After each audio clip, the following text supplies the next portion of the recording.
15 वर्षांपासून फरार असलेल्या आरोपीला मंगळवार बाजारात खरेदी करण्याकरता आल्यानंतर शहर गुन्हे शाखेच्या पथकाने अटक केली। सोलापूर तालुका पोलीस ठाण्यातील जबरी चोरी गुन्ह्यात 15 वर्षांपासून फरार आरोपीला स्थानिक गुन्हे शाखेच्या पथकानं अटक केली आहे। मंगळवार बाजारात खरेदी करण्यासाठी आल्यानंतर आरोपी बालाजी गोविंद सुरवसे राहणार बोळेगाव तुळजापूर याला अटक करण्यात आली।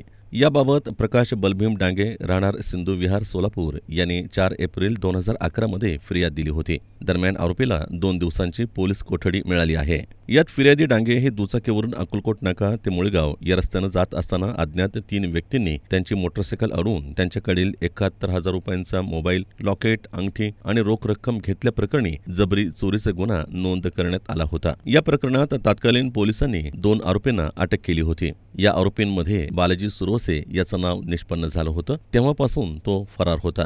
न्यायालयाच्या परवानगीनं त्याच्या स्थावर मालमत्ता जप्त करण्याचा जाहीरनामा देखील काढण्यात आला होता, तरीही तो मिळून येत नव्हता। तो मंगळवार बाजारात येणार असल्याची माहिती मिळाली। त्यावरून स्थानिक गुन्हे शाखेचे सहाय्यक फौजदार नीलकंठ जाधव, हरिदास पांढरे, आबासाहेब मुंडे, गणेश बांगर, अनिश शेख यांनी सापळा रचून त्याला ताब्यात घेतलं।